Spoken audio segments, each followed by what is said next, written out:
¿Estamos cumpliendo lo que dijimos o no estamos cumpliendo? Eso es rendir cuentas y escuchar, ¿no?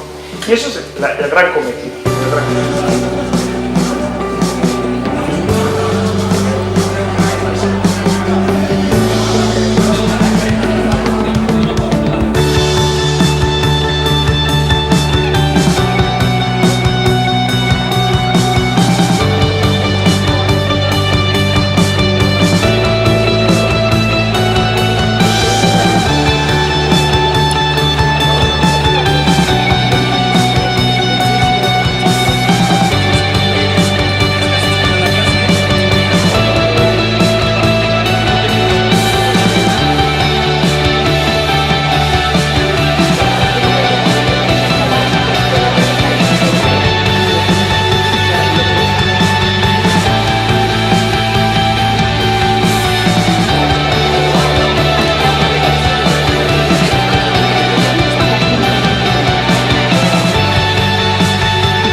Personalmente agradecido que me haya dejado decir las cosas tan claras como se las he podido decir.